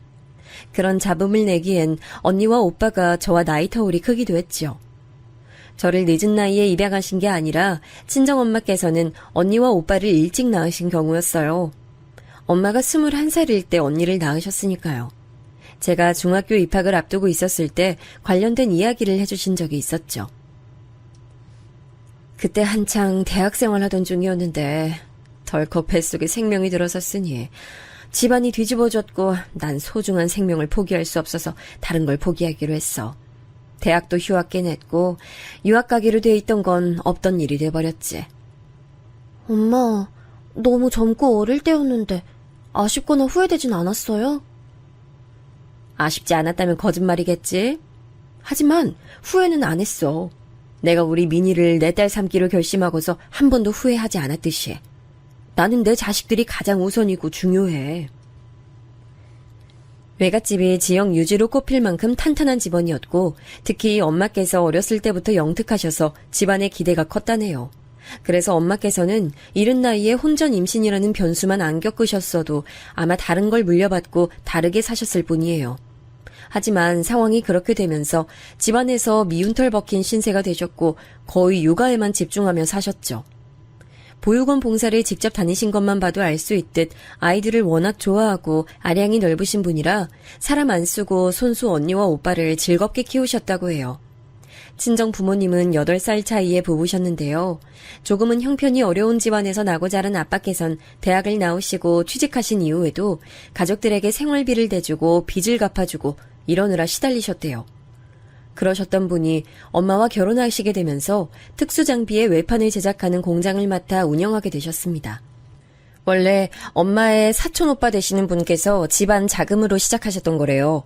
성공적으로 안착이 되자 다른 걸로 옮겨가게 되셨고 친정 아빠에게 넘겨주신 거였죠. 대단한 수익이 나는 건 아니었지만 집안에 원체 돈이 있는 편이니까 여유롭게 굴러갔어요. 언니는 대학을 미국으로 갔는데 아예 거기서 눌러 살게 됐고요. 오빠는 원래 평범하게 경영학 공부를 하며 취미로 사진 찍으러 다니던 사람이었는데 집안 상황이 급변하면서 지인들이 있는 일본으로 건너가 그곳에서 음식도 배우고 식당에서 일도 하고 돈 받고 사진 찍으러 다니면서 그렇게 살았습니다. 급변한 집안의 사정은 불행하게도 이어진 부도였습니다. 불행은 한꺼번에 파도처럼 밀려온다더니 딱 그랬어요. 제가 고등학교 재학 중이었는데 집에는 드라마에서나 봤던 빨간 딱지가 덕지덕지 붙었고요. 돈 내놓으라고 소리 지르는 빚쟁이들이 집 앞에 늘 죽치고 있었습니다. 저는 그때 뭣도 모르던 때였으니까 현금 운용이 불안하게 돌아가더니 이럴 줄 알았다는 등 전부 다 알거지가 돼서 길바닥에 나앉게 됐다는 등 이런 이야기들이 처음엔 와닿지 않았어요. 하지만 친정엄마께서 처음으로 아빠를 향해 소리 지르는 모습을 보고 나서 집안에 닥친 비극이 피부로 느껴졌습니다. 당신이 제대로 하는 게 뭐야? 애초에 내가 그걸 맡아서 했으면 이렇게까지 오지도 않았어. 오히려 집안 위기를 타파할 열쇠를 내가 가지고 있었겠지. 근데 무능한 당신이 그 일을 맡아서 해서 모든 게 망쳐진 거야, 알아? 그럼 처음부터 나한테 그 일을 안 맡겼으면 됐잖아. 여자는 중책을 단독으로 맡아서 할 수 없다고 보수적으로 나왔던 건 바로 네 집안 사람들이잖아. 그래놓고 왜 이제 와서 내 탓을 하고 자빠졌어? 뭐? 네 집안 사람들? 우리 집안 덕분에 여태까지 잘 누리고 잘 살았으면서 은혜도 모르나 봐. 말 한번 곱게 한다. 정말 교양 넘친다, 당신. 비꼬지 마. 지금까지 은연중에 나 깔보고 얕잡아보고 무시하고 네 집안 사람들이 나한테 그렇게 해왔던 걸 내가 몰라서 가만히 있어왔던 줄 알아? 너도 똑같아. 결국은 속으로 날 우습게 여겨왔지? 없이 자란 놈이니까 무시 정도는 해도 된다고 속으로 그렇게 여기면서 살아왔겠지. 내가 그 속을 다 알고 있어. 그건 당신 자격지심이고 당신 모난 부분인 거야. 그걸 왜 나랑 우리 집안 사람들한테 전가해? 지겨워. 정말 지긋지긋해. 아무것도 모르던 나이에 나를 꼬드겨서 여기까지 오게 한 당신이라는 존재가 나는 너무 저주스러워. 엄마께서 울부짖는 모습을 몰래 훔쳐본 저는 큰 충격에 휩싸였어요. 그날 이후론 부모님을 예전처럼 바라볼 수 없었죠. 2층짜리 단독주택은 더 이상 우리 가족의 보금자리가 아니었습니다. 투룸짜리 작은 빌라로 이사가게 됐죠. 저는 고등학생이었기 때문에 이른 아침부터 아주 늦은 밤까지 학교에 머물렀어요. 자정이 다 돼서야 집에 왔고 아침 해가 뜨자마자 등교 준비를 했죠. 집에 있기 싫어서 더 서둘러 나가고 굼뜨게 들어온 측면도 있었습니다. 그렇게 학교에서 오래 있었지만 저는 대학에 갈 생각은 없었어요. 집이 풍비박산난 시점에서 저는 제가 입양하라는 사실을 자꾸만 상기하게 됐습니다. 나는 내가 알아서 살아야 돼. 나는 진짜 자식도 아닌데 날 위해서 이 힘든 시기에 그 어떤 부담도 지시라고 할 수 없어. 고아였던 나를 지금까지 먹이고 입히고 다 해주신 것만 해도 난 충분히 감사해야 되잖아. 대학 학비가 저렴한 곳으로 간다고 해도 각종 책값이며 생활비는 어떡할 거야. 그리고 대학 다니는 동안은 어쨌든 공부를 하는 거지. 돈을 버는 건 아니잖아. 그냥 바로 취업해야겠다. 내가 먹고 살 길은 내가 알아서 빨리 마련하는 게 최선이다. 어디서 뭘 하고 다니시는지 얼굴 뵙기도 어려워진 아빠와 급한 대로 대형마트의 고정진열 사원으로 일하게 되신 엄마 사이에서 저는 스스로 느끼기에 낙동강 오리알 신세였습니다. 두 분이 깜짝 놀라시기도 했고 반대하시기도 했지만 어쨌든 저는 결국 대학을 가지 않았어요. 곧바로 대기업 이름 달고 있는 공장에 들어가 일을 시작했죠. 돈도 많이 벌고 돈을 쓸 시간은 없으니 저축도 잘 됐습니다. 기숙사 생활을 했고 그 이후엔 자취 생활을 했기 때문에 자연스럽게 친정 부모님과는 먼 거리감으로 지냈어요. 그리고 제가 24살이 되던 해 엄마께서 저에게 결의 가득한 모습을 보이셨습니다. 민희야, 묵묵하게 주어진 상황을 버텨나가며 최선 다하는 너를 보면서 내가 힘을 얻고 반성도 했어. 내가 이렇게 주저앉아 있을 때가 아닌데, 이러라고 내가 이날 이때까지 살아온 게 아닌데 내가 왜 바보같이 상황 속에 갇혀 머물러 있는 걸까 스스로 채찍질하게 되더라. 다시 사업해볼 거야. 원래 우리 집안 것이었던 그 사업 내가 일으켜보려고 그래. 아무도 몰래 품어온 생각이지만 그건 원래 네 아빠한테 갈 게 아니라 바로 내 몫이었던 일이라고 여겨왔으니까 이제라도 해보려고 해. 엄마, 정말 잘 생각하셨어요. 나는 엄마라면 반드시 해낼 거라고 그러실 수 있다고 믿어요. 전 늘 엄마한텐 대단한 에너지가 잠들어 있다고 어렸을 때부터 생각했거든요. 결과가 어떻든 난 무조건 엄마 응원할 거예요. 그리고 이번이 아니더라도 반드시 어느 때든 엄마는 성공할 거라고 믿어요. 고마워, 우리 막내딸, 우리 미니. 나는 내가 태어나서 가장 잘한 일 중 하나가 너를 품은 거라고 생각해. 엄마 맘 알지? 내가 너를 위해서라도 꼭 성공할 거야. 반드시 우리 집안 다시 일으킬 거야. 엄마께서는 놀라운 잠재력을 발휘하셔서 무너졌던 사업을 단계적으로 일으키셨어요. 조금씩 천천히, 그러나 아주 분명히 사업은 기지개를 켜고 있었습니다. 한편 저는 25을 기점으로 공장 일을 아예 그만뒀어요. 공장에서 만난 분들이 제게 한결같이 이 일은 짧게 치고 빠지는 일이다라고 하는 이유가 있더라고요. 오래 할 게 못 됐어요. 그리고 저는 친구들이라든지 아니면 취미 같은 것에 따로 신경 쓰지 않고 살아서 그런가 너무 일만 했더니 사람이 어두워지고 자꾸만 내향적이 되어가고 사회성도 떨어지고 좀 그렇게 되더라고요. 스스로 그걸 체감할 정도였으니 남들이 보기엔 제가 얼마나 무채색 같은 사람일까 싶어 이 일을 오래 하면 안 되겠다는 결심을 했습니다. 부잣집에서 학창시절을 보냈다고 하면 아무도 안 믿을 만큼 그런 모습으로 살고 있었고요. 공장을 나온 뒤에 자격증 공부를 열심히 해서 3개를 따는 뒤 그걸로 사무직에 취업했어요. 돈을 많이 주는 것도 아니었고 비전이 좋은 것도 아니었지만 스스로는 뭔가 해냈다는 생각이 들어 기뻤습니다. 사무직으로 출퇴근하다 보니까 옷이며 신발도 새로 사게 됐고요. 자신감이 워낙 부족한 저였지만 용기 내서 연애도 해봤어요. 서툴기 짝이 없었죠. 그랬던 제가 정말 민망하고 부끄럽게도 혼전 임신으로 결혼하게 됐습니다. 남편은 저보다 2살 위였고 저에 비하자면 너무나 번듯한 직장에 다니고 있었어요. 외모도 준수한 편이었고요. 제가 남편하고 그때 약 1년 가까이를 만난 시점이었는데요. 임신 사실을 알고 난 뒤에야 그걸 알게 됐습니다. 남편이 제 존재 자체를 자기 집에 얼린 적이 없다는 걸 말이에요. 난 부모님이랑 떨어져 살고 솔직히 왕래도 거의 없이 지낸 지 오래됐고 연락도 자주 하지 않아. 근데도 우리 부모님께는 오빠 존재를 알고 계셔. 내가 오빠하고 만난다는 사실을 말씀드렸거든. 근데 오빠는 어떻게 내 이야기를 한 번도 집에다가 말을 안 할 수가 있었어? 가족하고 가깝다고 엄청 자랑했던 게 오빠였잖아. 그게 나도 얘기를 한 줄 알았는데 내 착각이었지 뭐야. 얘기한 줄 알고 그 다음부터는 그냥 안 한 거였어. 혹시 내가 부끄러워서 의도적으로 숨긴 건 아니고? 절대 아니야. 내가 너를 왜 부끄러워해? 어디에 내놔도 네가 빠지지 않는 인물인데 이상한 오해하지 마. 난 절대 너 부끄러워한 적도 없고 그것 때문에 집에 내 얘기를 안 한 적도 없어. 남편은 강하게 주장했지만 글쎄요. 제가 시어머니를 처음 직접 대면하게 됐을 때 왠지 남편이 저라는 인물을 자기 가족에게 알리기 싫어서 그냥 말을 안 해왔던 거라고 생각하게 됐어요. 저를 따로 불러내신 시어머니께서 대뜸 이렇게 말씀하셨거든요. 고졸? 요즘 세상에 최종 학력이 고졸? 참, 미친 거 아니니? 대학은 왜 안 갔어? 제가 그때 집안 사정이 좀 좋지 못해서 대학에 진학할 엄두가 안 났어요.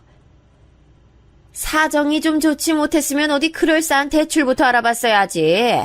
아이, 대학생들 그런 걸로 학교 다니는 애들 많은 거 너 몰랐나 봐. 대출이요? 아, 학자금 대출 같은 거요? 아, 저도 그걸 떠올리긴 했었는데 아무래도 집에 빚이 잔뜩 있는 상황인데 대출까지 받으려니까 마음이 편치 못해서 차마 그럴 수가 없었어요. 뭐라고? 빚? 빚이 잔뜩? 아이고, 이거 난리도 아니구나. 빚이 있는 집안의 고졸인데 못 빼어먹은 티내고 싶어 안달이나 혼전 임신까지 덜컥 해버렸다 이거지. 아유, 이런 빌어먹을 걸 다 봤나. 이딴 덜 떨어진 개뼈다귀 같은 천치를 내가 며느리 삼아야 된다는 게 이가 빡빡 깔리는구나. 실제로 시어머니께서는 사납게 눈매를 치켜뜨시고 일을 빡빡 가셨어요. 그 모습이 너무 무서워서 저는 저도 모르게 눈을 아래로 내리깔았죠. 인적 드문 카페에서 시어머니와 둘이 마주 앉아 있던 그 순간이 당시 기준으로 제 인생에서 가장 힘든 시련이었습니다. 아이, 도대체 내가 무슨 죄를 짓고 업보를 쌓아와서 이런 어이없는 꼴을 봐야 되는지 정말 모르겠네. 그 뱃속에 든 게 우리 집안 핏줄이 맞기나 한 건지, 아이, 솔직히 난 의심이 들어서 완벽히 믿을 수도 없어. 그게 무슨 말씀이세요? 저한테 오빠 하나밖에 없어요. 그러니까 의심하셔도 소용없을 거예요. 뭐야? 요거 봐라. 너 그 아가리 안 닥쳐? 어디서 눈을 땡그랗게 뜨고 그딴 맹랑한 발언을 짓거려? 그리고 너, 우리 아들이 어제 그러던데 너 원래 고아였다며? 그 말씀을 하셨을 때 제 심장이 바닥까지 떨어졌다가 간신히 올라온 듯한 느낌이었어요. 너무 당혹스러웠습니다. 제가 임신을 할 정도였으니 남편하고 당연히 깊은 사이가 되어 있었는데 그러면서 저는 제 출생에 관한 얘기도 해준 바가 있었어요. 이런 부분 정도는 나눠도 된다고 판단을 한 거였고요. 남편이 되게 조심스러운 태도로 들어주길래 저는 내심 감동한 기억이 있었건만 그걸 설마 자기 모친에게 홀라당 전할 줄은 몰랐습니다. 또 그걸 두고 시어머니께서 비웃음을 내거실 줄은 더더욱 몰랐고요. 친부모한테 버림받은 천의 고아 출신이고 지금 부모는 그러니까 양부모라며. 아이, 딱 봐도 관상부터 우중충한 게 박복한 팔자를 타고났는데 하필 우리 아들한테 네가 들러붙었구나. 일반적인 방법으론 도저히 안 될 거니까 계획적으로 임신까지 해서 지금 결혼하려는 거고. 양큼하고 천박한 것. 하늘에 맹세하고 말씀드리는데 절대 계획적인 임신 아니에요. 임신 사실 알고 놀라서 저는 그 자리에서 울음부터 터졌었고 막막함과 두려움에 휩싸인 그런 저를 달래서 결혼 얘기까지 먼저 꺼낸 건 오빠였어요. 저는 그저 사실을 말씀드리고자 했을 뿐인데 시어머니께서는 주먹으로 당신의 가슴을 퍽퍽 치시며 통탄하셨습니다. 저 같은 덜 떨어진 것을 며느리로 드리는 게 너무 슬프고 원통하다는 중얼거림을 늘어놓으시며 눈물까지 글썽이셨죠. 그럼에도 저는 어쨌거나 남편하고 결혼했습니다. 뱃속에 들어온 귀한 생명을 책임져야 한다는 결심이 바탕이었고요. 시아버지께선 무척 공사다망하신 분이셨는데 제가 임신했다고 하니까 대수롭지 않게 그럼 결혼을 하는 게 마땅하지라는 식으로 당연하게 반응하셨다고 남편 통해 들었어요. 확실하진 않은데 아마도 바쁘니까 결혼식은 빨리빨리라는 의견도 내셨다는 것 같았습니다. 시어머니만 환장하는 상황이었던 것 같네요. 이 시기 엄마께서는 새로 숨결을 불어넣은 사업을 진행하시느라 눈코 뜰 새 없이 바쁘셨어요. 사이가 소원해진 채로 수년을 보내셨던 아빠와도 어느 정도 화해를 하셔서 함께 일을 하기 시작하셨고요. 이런 기분 좋은 변화 행보에 제가 제동을 걸고 싶지 않았던 것 같아요. 시댁에서 전적으로 맡아서 결혼을 진행할 의사를 보인 만큼 굳이 친정 부모님께 상황 설명 다 드려가며 도움까지 요청하고 싶진 않았습니다. 결혼을 전제로 만나던 남자친구 사이에서 아기가 생겼고 시댁의 전폭적인 지원을 받아 결혼하게 됐다는 것 정도로만 두 분께 말씀드렸어요. 내 손 맞잡아오던 그 작디 작은 고사리 손 모양이 아직도 눈에 솔연하고 그 감각이 아직 내 손에 남아있는 것 같은데 세월이 이렇게 흘러서 네가 시집을 가고 또 벌써 하나의 엄마가 될 준비를 하고 있다니 사람 인생 흘러가는 속도가 정말 무서울 정도네. 아유, 나 왜 이렇게 눈물이 날 것 같은지. 엄마, 너무 속상해하고 아쉬워 마세요. 난 시집가도 하나의 엄마가 돼도 앞으로 영원히 엄마 딸일 거예요. 엄마가 나를 딸로 여겨주시는 한은 계속 그럴 거예요. 미니야, 너는 내가 가슴으로 내 자식으로 품기로 결심했던 그날부터 쭉 내 딸이었어. 그건 앞으로도 절대 변하지 않을 테니까 우리는 서로가 죽는 순간까지 모녀지간인 거야. 알지? 엄마하고 이런저런 대화를 나눴는데 이상하게 보육원 시절로 돌아가 7살의 제가 되어 친정엄마와 대화를 나누는 것만 같은 착각이 들어 기분이 정말 이상했죠. 저는 아직 제대로 된 어른도 되지 못했건만 벌써 뱃속에 한 생명을 품고 있다는 게 벅차고 감당이 안 돼서 그런 기분을 느꼈습니다. 결혼하고 나서 과연 어떤 일상이 펼쳐질지, 아이를 낳고 엄마가 되면 또 어떻게 달라질지 예상할 수 없어 두렵기도 했지만 한편으론 설레기도 했었는데요. 제게 펼쳐진 건 가시밭길이었습니다. 저는 그 고졸이라는 편협한 단어에 갇혀 있어야 됐어요. 시어머니께서는 주변의 시선, 평판 이런 것들에 굉장히 민감하신 분이었고 인맥관리도 철저히 하시는 분이셨는데요. 그런데 바로 고졸인 저 때문에 도저히 주변에 면이 안 선다는 게 큰 걸림돌이었나 보더라고요. 이런 빌어먹을 걸 다 봤나? 네가 우리 집안에 들어온 이후로 내가 당최 어딜 가서 떳떳하게 얼굴을 들고 있질 못해. 혼전 임신이라는 것도 충분히 수치스러운데 여기서 만약 고졸이라는 것까지 알려지면 그야말로 개망신일까봐 내가 아예 웬만한 모임을 못 나가고 있어. 네가 이런 내 심정 알기나 하겠니? 거기다가 천의 고아 출신이라는 것까지 떠안고 있으니 존재 자체가 아주 빌어먹었어. 네, 저 때문에 모임 못 즐기시고 못 나가게 되셔서 정말 죄송해요. 혹시 할 거리가 떨어져서 심심하게 되신 거면 제가 뭐라도 같이 해드릴까요? 네가 뭘 같이 해줄 건데? 요게 아주 사람을 살살 약 올리네? 너 어디 불난 집에 기름통들이 붙는 거야 뭐야? 아니, 저는 그냥 일도 그만둔 참인데 어머님께서도 마침 시간이 꽤 남으시는 것 같으니까 동병상련끼리 함께 시간 보내면서 친목 다지면 좋지 않으려나 하는 생각이 들어 그냥 말씀드린 것뿐이에요. 기분 상하셨다면 죄송해요. 기분이야 당연히 상했고 말고. 너 지금 어른 상대로 말장난하자고 기를 쓰고 나오는 거야? 동병상련? 어디서 그딴 망발을 짓거리고 앉았어. 이래서 사람은 좋은 걸 물려받아야 하는 거고 많이 배워야 되는 건데 그런 게 부족하니까 네가 이 모양 이 꼴이구나. 시댁의 식탁이 저러다가 고장나는 거 아닌가 싶을 정도로 시어머니께서는 우라통을 터뜨리시며 주먹으로 식탁을 내려치셨습니다. 저는 그 앞에서 죄인이 되어 점점 머리를 수그리고 있었죠. 괜히 중간에 어설프게 대답을 하면 더욱 화를 내시는 분이란 사실을 눈치채게 되기까진 얼마 걸리지 않았습니다. 어이구, 이제 만삭으로 배가 불러온 걸 보니 내 걱정도 꼭 그만큼 커지는구나. 울 손주가 부디 외탁을 안 하고 친탁만 해야 될 텐데. 가뜩이나 배가 잔뜩 나와 있어서 힘들었던 만삭 시절 시어머니께서 제 신경을 건드리셨던 게 생각나네요. 어머님, 왜 아이가 친탁만 해야 돼요?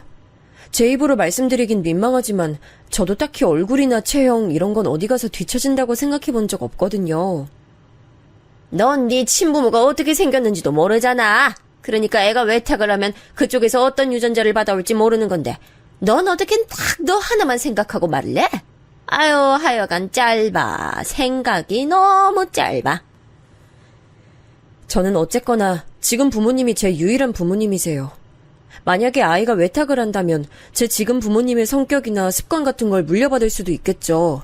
저는 지금 부모님 밑에서 자랐으니까요. 그게 말이나 된다고 생각하니? 아유, 고졸은 역시 생각하는 꼬라지가 황당하구나. 지금 네 부모님도 사업인지 뭔지 안다고 맨날 삽질하시는 것 같던데. 여하튼 외탁은 무조건 안 될 일이야. 이때 뭔가 제대로 한 방 맞은 기분이었어요. 차라리 다른 모진 말씀이면 낫겠는데 출생 가지고 그런 식으로 들먹이시니까 기분이 참담하더라고요. 사실 이때 엄마께서 본격적으로 몸집을 키워가시고 있던 사업장은 탄탄대로를 달리고 있었습니다만 굳이 시댁 식구들에게 그런 사실을 발설하진 않았네요. 그렇게 할 만한 이유가 저에겐 그만큼 없다고 스스로 판단했습니다. 저는 아주 건강한 아이를 낳았고요. 남들은 아기 낳고 나서 육아 지옥 시작이라고 하던데 저는 특이하게도 모두의 관심을 받으며 아기를 키울 수 있어서 오히려 이때가 더 좋았어요. 몸이 힘들거나 말거나 마음이 편해서 그랬나 봐요. 솔직히 혼전 임신으로 결혼한 거라서 그런지 남편하고 결혼 직후부터 썩 좋은 부부관계는 아니었는데요. 출산하고 나서 아이를 키우며 부부관계가 좀 좋아졌어요. 심적으로 가까워진 거였죠. 제가 하나부터 10까지 독박 육아를 했기 때문에 가끔은 서럽고 힘들 때도 있었지만 남들도 거의 다 이렇게 산다는 생각을 하며 이겨내려고 매 순간 애를 썼네요. 아이는 얄미우리만치 남편만 쏙 닮아 있었고요. 그 때문에 시어머니를 비롯한 시댁 식구들이 다 아이를 물고 빨고 예뻐했으니 저로선 다행이었네요. 그렇게 지지고 볶으며 지내던 어느 날 친정 엄마로부터 슬픈 소식을 전해 들었어요.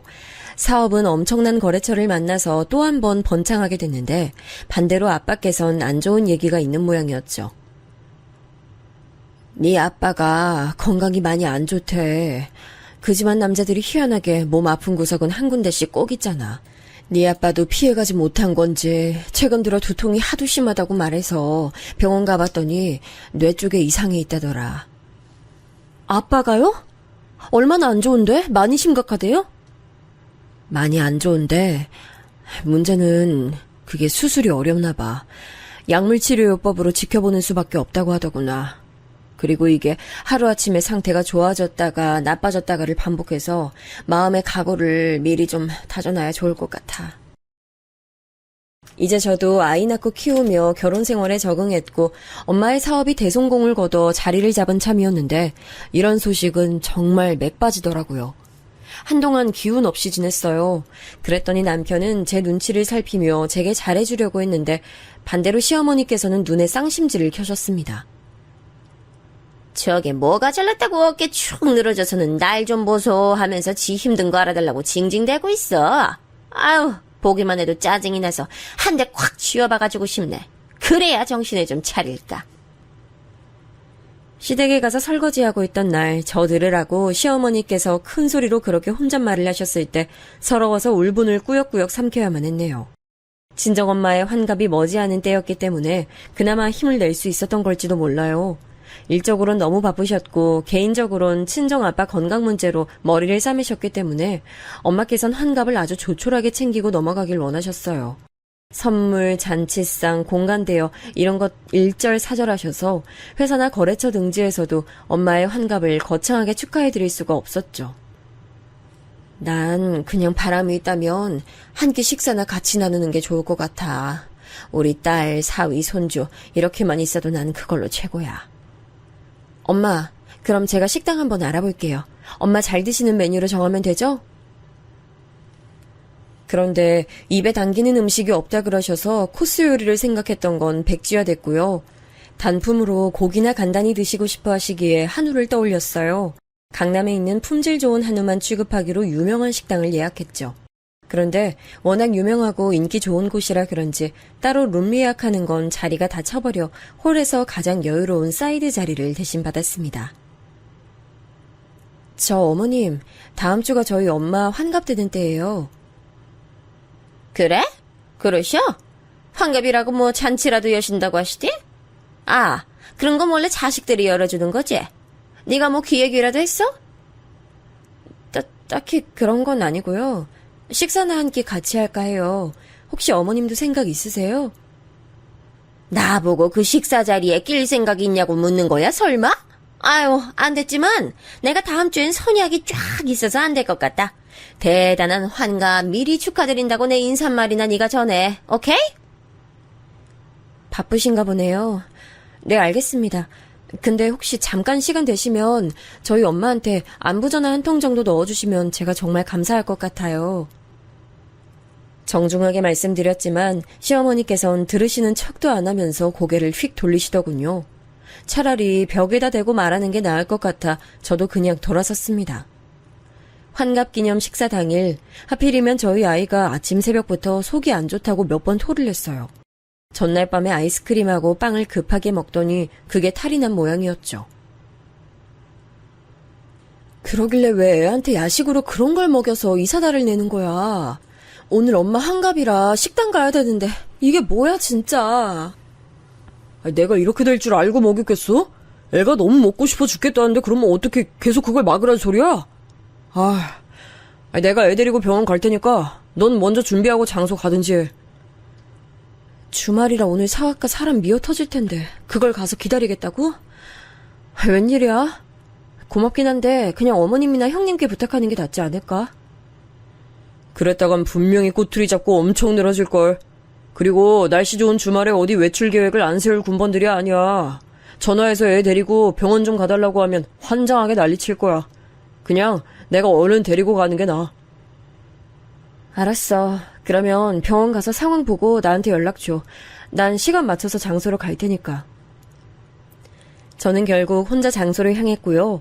저와 친정엄마 둘뿐이었지만 마주보고 앉아 이런저런 대화를 나누는 것도 나쁘지 않더라고요. 걱정거리가 많아서 그러신지 얼굴이 조금 거칠어진 엄마를 보니 속이 상하기도 했습니다. 엄마, 좀 내려놓고 살아요. 근심이든 걱정이든 부담이든 내려놓고 사셔야죠. 얼굴이 이게 또 뭐야? 누가 보면 환갑 아니라 칠순인 줄 알겠어. 내가 그 정도로 나이 들어 보여? 하기사 요즘 가까이서 얼굴 보면 주름이며 눈가 거뭇거뭇한 거 하며 나 스스로도 못 봐줄 때가 많더라. 아니야. 나 그냥 좀 농담한 거야. 엄마 얼마나 심각하게 많은 걸 떠안고 사시면 내가 한 농담에도 힘 실어서 해석하는 거야. 안 되겠다. 우리 빨리 고기 주문해서 먹어요. 맛있는 한우 드시고 엄마가 얼른 별 생각 없이 포만감이나 즐기시는 모습 봐야겠어. 그치만 윤서방이 출발한다고 연락이라도 줘야 그때 시키든지 하는 게 낫지 않을까? 지금 시키면 너무 이른 걸까봐 살짝 걱정되는데. 이것 봐. 이것도 엄마 벌써 걱정하고 계시는 거잖아. 엄마의 윤서방께서는 뒤늦게 와서 고기를 먹든지 아니면 한 점도 못 먹든지 전혀 상관없어요. 엄마만 그냥 편하게 드시면 됩니다. 아셨죠? 제가 애써 너스레까지 떨고 나서야 엄마께선 밝게 웃어 보이셨습니다. 최고급 한우가 부위별로 줄줄이 나왔고 그 차림상의 가운데에서 제가 주문 제작해온 작은 케이크를 놓고 초에 불을 붙였어요.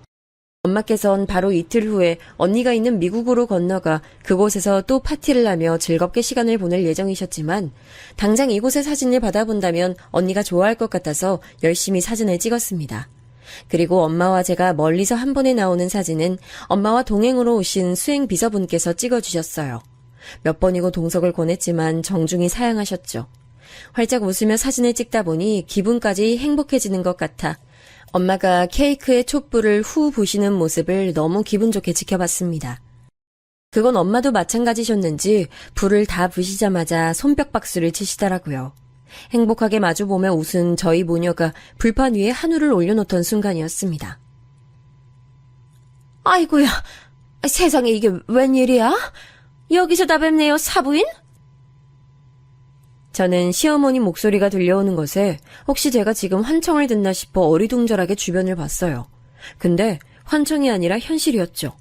일행으로 보이는 친구 세 분과 안으로 입장하시던 찰나임이 분명한 시어머니께선 케이크 촛불을 불고 박수치는 저희 모녀 쪽을 무심코 발견하신 것이었죠. 미리 룸이라도 예약해두셨는지 시어머니 일행분들은 그 안쪽으로 향하며 안 보이게 됐고요. 시어머니는 저희 모녀에게 가까이 오셨습니다. 그러자 엄마께선 조용히 자리에서 일어나 미소를 머금으며 어머니께 짧은 목례로 정중한 인사를 보내셨죠. 그러나 시어머니께선 그 정중함에 걸맞은 화답을 하지 않으셨어요. 인사를 안 받아주셨습니다. 기가 막혀서 자리에서 일어나지도 않고 멀뚱하게 시어머니를 올려다보고 있었는데요. 그런 저를 보며 시어머니께선 뭔가 심기가 뒤틀리신 듯 했습니다. 왜냐면 저를 흘겨보시더라고요. 그때 불판에서는 올려놓은 한우가 마침 치익 소리를 내며 익어가고 있었고 그걸 눈으로 힐끗하신 시어머니께서는 갑자기 코웃음을 치셨어요. 최고급 한우만 취급하는 이곳에 사부인께서는 웬일이시래요? 혹시 여기서 일이라도 하세요? 주방은 아닌 것 같고 홀서빙 일 하시나? 그 발언에 제가 너무 놀라 굳어버렸습니다. 그게 말이 되나요? 눈이 있다면 엄마께서 케이크를 두고 이곳에서 조촐한 환갑기념 식사를 하고 계시던 중이었던 걸 당연히 알 수 있는 풍경이었죠.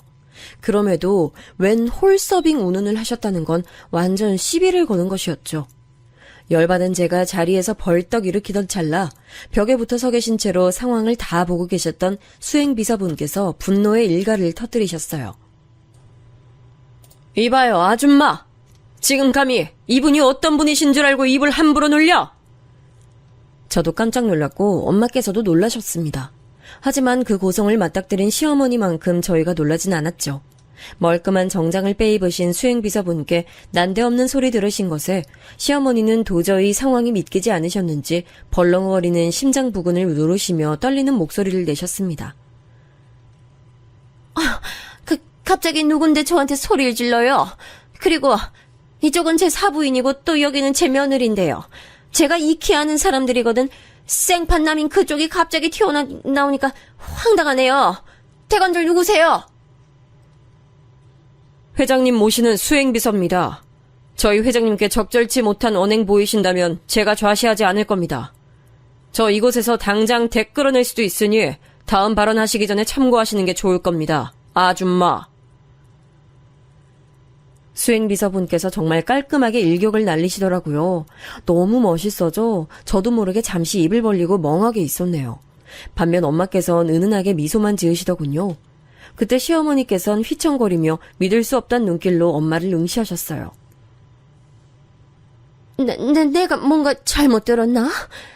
회장님이라니요? 사부인께서 그러면 설마 정말 어디 회장님이라도 되신단 말이에요? 네, 맞아요.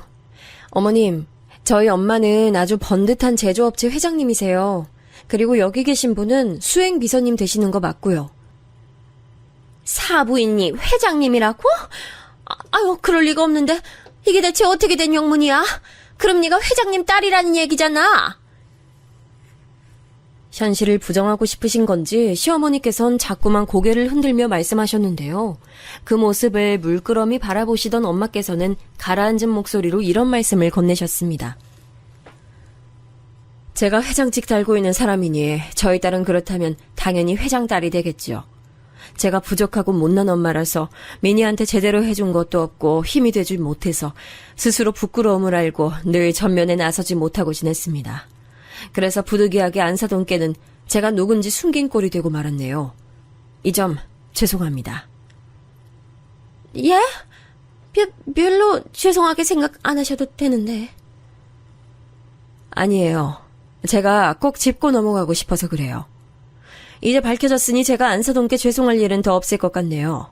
그리고 안사돈 역시도 저에게 죄송하실 일 만들지 않으셨으면 하는 바람이 있습니다. 이 점 그렇게 해주실 수 있겠다고 동의하시겠습니까?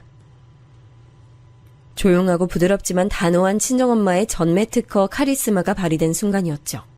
시어머니께선 이제 완전히 혼이 빠지신 몰골이 되어 멍하게 고개만 위아래로 흔드시는 게 다였습니다. 그러자 엄마께서는 눈을 가늘게 뜨시며 못마땅하다는 듯 그 모습을 보셨죠. 확실히 동의하신 것인지 제가 확인하기 어려운데요. 직접 소리내어 말씀해 주시면 좋겠네요. 그렇게 해주실 수 있죠, 안사돈? 예? 예, 물론이죠. 앞으로 죄송할 일은 제가 만드는 법이 없을 겁니다.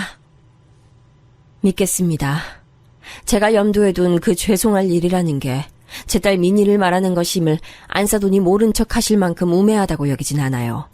앞으로 좋은 사돈지간 그리고 좋은 고부관계에 이어지길 기대할게요. 그럼 이만 자리 비켜주시겠어요? 딸과 오붓한 시간 더는 방해받고 싶지 않네요. 엄마는 고요한 음성으로 말씀하셨고 시어머니께서는 어느덧 얼굴이 잘 익은 홍시처럼 되신 채로 급하게 고개를 꾸벅 하시더니 돌아섰어요. 그런데 그때 보니까 시어머니 일행 되시는 분들이 룸에 안 계시고 다들 홀에 나와서 여길 구경하고 계셨더라고요. 아마 대화를 다 들으셨을 테지요.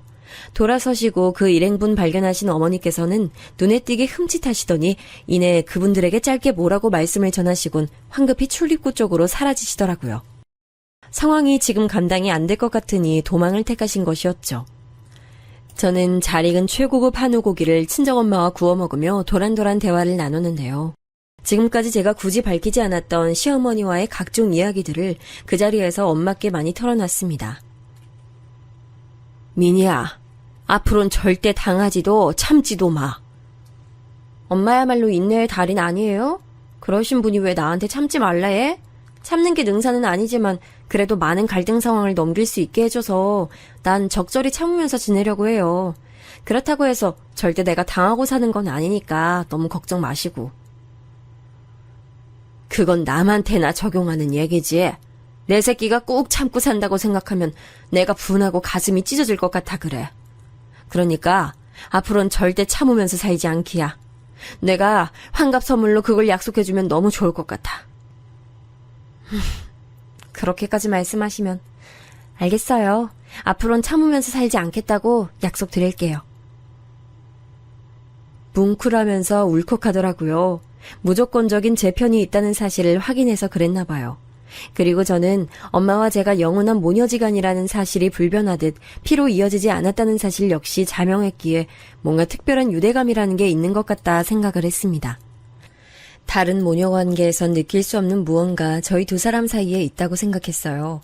한창 이야기꽃을 피워가며 고기 먹고 있을 때 남편이 도착했습니다. 아이는 잘 듣는 병원 처방약 먹고 집에서 쿨쿨 잠에 든 참이라고 했죠. 엄마께선 대뜸 그 자리에서 당신의 위신을 드러내셨죠. 고기를 한 점 집어먹던 남편은 그대로 일시정지했습니다. 뭐라고요? 장모님께서 회장님이시라고요? 작은 사업이 그냥 잘 되는 줄로만 여기고 있었는데 그런 수준이 아니라 규모가 큰 사업장이었고 무려 회장님이시라고요? 아니 어떻게 이런 엄청난 일이...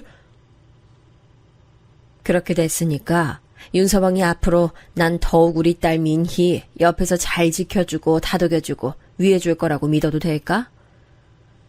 당연하죠, 장모님. 우선 제 절부터 받으십시오. 그간 제가 몰라 뵙고 저지른 무례가 있다면 너그럽게 용서해 주세요. 남편은 허둥지둥하면서 자리에서 일어났고 제가 말릴 새도 없이 바닥에 엎어져서 엄마께 절을 올렸어요. 아주 순식간에 일어난 일이었네요. 처음 보는 그 면모가 황당하긴 했지만 싫은 느낌은 아니었습니다. 그 이후로 아빠께서는 다행히도 더 악화되진 않으셨고요. 엄마께서는 차질 없이 미국에 다녀오셨습니다. 원래는 일주일 잡고 가신 것이었는데 뭐가 그리 재밌고 좋으셨던 건지 열흘 채우고 돌아오셨죠. 저는 전에 없이 아이 돌보기에 솔선수범하는 남편을 보게 돼서 한동안 어리둥절했고요. 전과는 180도 달라진 시어머니의 모습이 너무 낯설어 제가 잠깐 피해 다니기도 했습니다. 울면을 내가 텔레비전 보면서 만능 소스인지 하는 걸 만들었는데 이거 언제 갖다 주면 될까? 아무 요리나 요것만 넣어 먹으면 맛이 끝내준다네. 아, 네 어머님. 제가 주말 되기 전에 한번 들러서 가지고 갈게요. 아니야. 굳이 힘들게 네가 여기까지 왜 와? 너 시간 괜찮을 때 내가 거기로 가면 되지. 혹시 너 불편하다 그러면 내가 이거 현관 문고리에다가만 살짝 걸고만 올게. 아무렇게나 대충 부르실 땐 언제고 이젠 꼬박꼬박 울며느리라고 불러주시는 시어머니의 변화에 저는 혀를 내둘렀습니다. 사람이 죽을 때가 되면 변한다는 표현도 생각나며 한동안은 시어머니 변화를 걱정하기도 했네요. 엄마께서 어떤 곳의 회장이신지 확인까지 마치신 이후로 어머니께서는 아주 작정이라도 하신 듯 제 비위를 맞추려고 사활을 거셨어요. 그게 너무 느껴져서 좀 부담스러웠네요. 제게 그간 미안했다는 신호를 자꾸만 보내오시는 걸 저는 모른 척하지 않고 응해드렸습니다. 저만 보면 이제 좌불안석이 되신 분께 지난 일을 따지는 건 별 의미도 없다는 생각이고요. 엄마, 시어머니 양쪽 다 어쩌면 저는 독특한 관계를 맺고 있는 걸지도 모르겠네요. 현재는 무탈하다 못해 평화로운 일상을 보내고 있습니다.